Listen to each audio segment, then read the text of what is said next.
RRB, l'invité du matin.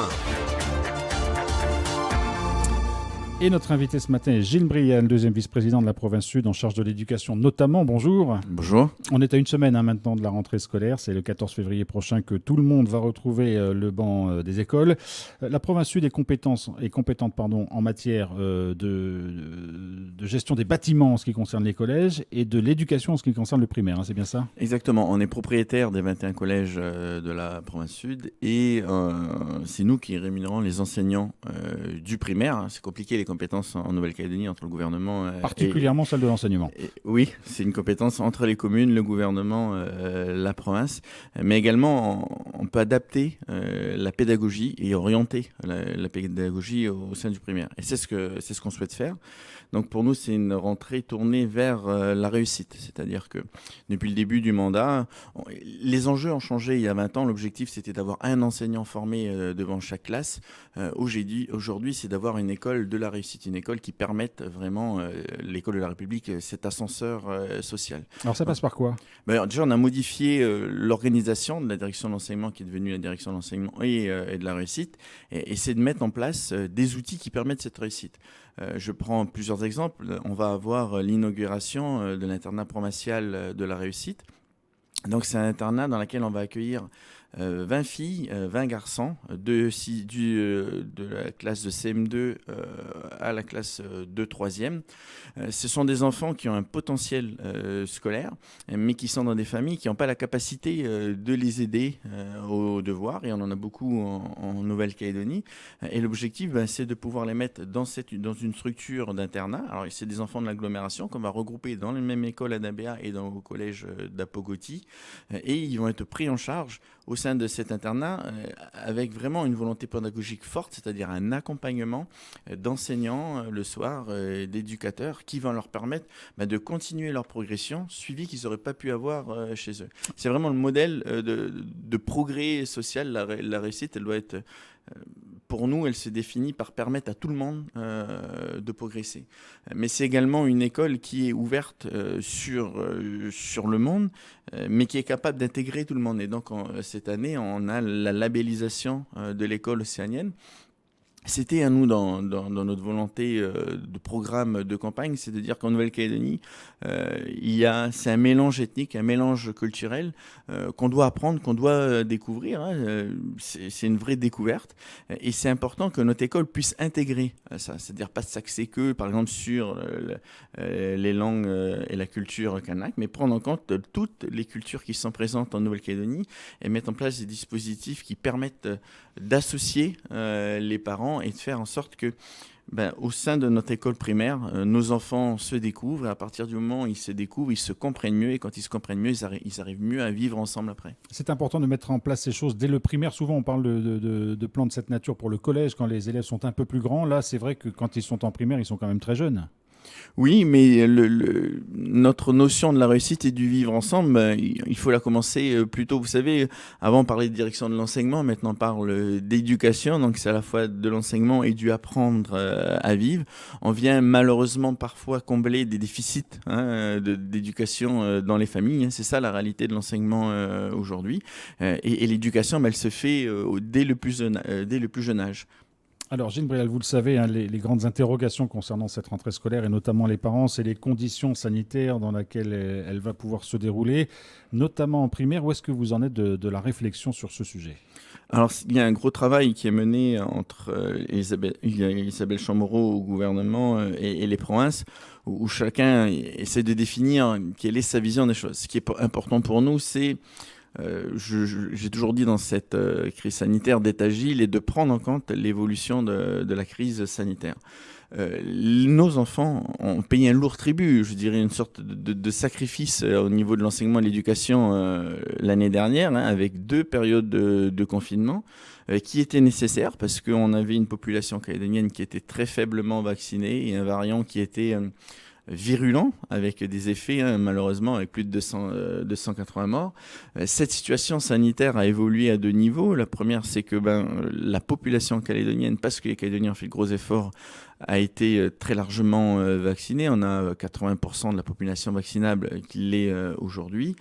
Et on a un virus qui est beaucoup plus contagieux, mais à la fois beaucoup moins virulent au niveau on le voit bien au niveau des mortalités, puisqu'on a pour l'instant, et c'est important de le souligner pour l'instant, des personnes en réanimation qui sont peu importantes. On a peu de personnes en réanimation, alors que l'année dernière, on a un taux d'incidence, pour faire simple, c'est-à-dire le nombre de personnes qui sont contaminées les 7 derniers jours, qui est 2 fois plus important quasiment aujourd'hui que dans la crise de septembre l'année dernière, et on a quasiment personne en réanimation. Ouais. Donc ça, il faut le prendre en compte, et pour nous, c'est important, c'est de remettre les conditions, je dirais, les plus normales possibles d'enseignement à nos enfants pour que ces enfants qui ont souffert l'année dernière, il y en a qui n'ont pas été en cours du 6 septembre jusqu'à la fin de l'année scolaire, mais on puisse les récupérer au fur et à mesure et leur retrouver une vie normale. Je dirais. Mais Gilles Préal, vous le savez, la question notamment qui se pose, c'est savoir si les enfants devront ou non porter le masque, si oui, à partir de quel âge. Est-ce que c'est des questions sur lesquelles vous êtes en train de travailler et quand est-ce que vous donnerez un peu les orientations et les décisions là-dessus ? Je dirais, on devrait être finalisé aujourd'hui. La logique, ce serait en tout cas de dire que pas de masque pour les enfants, pour la plupart des classes du primaire.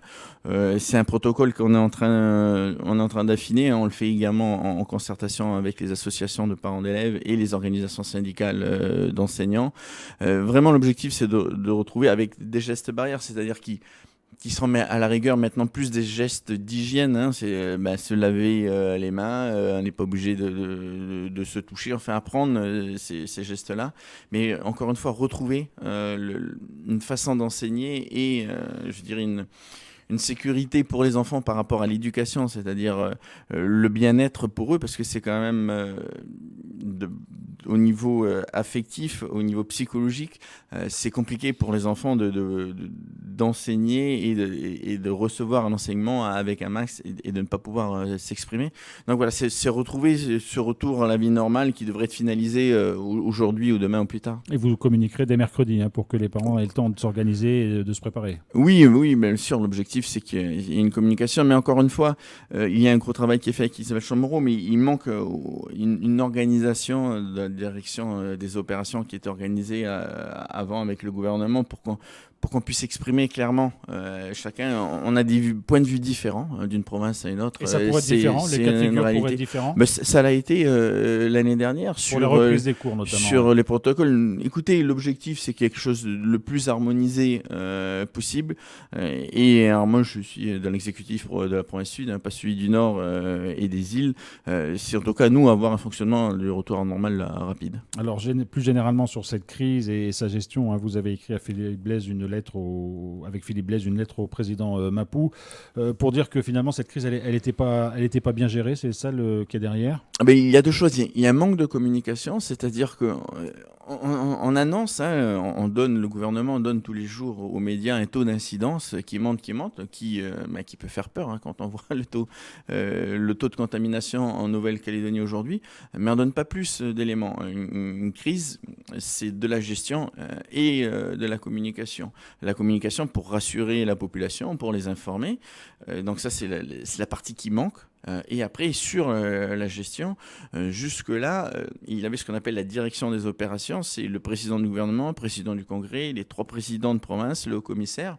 Et on essayait de caler nos politiques en fonction de la situation sanitaire, c'est-à-dire le taux de vaccination, le nombre de personnes en réanimation, taux d'incidence. Aujourd'hui, il n'y a plus ce travail-là, il n'y a plus cette organisation.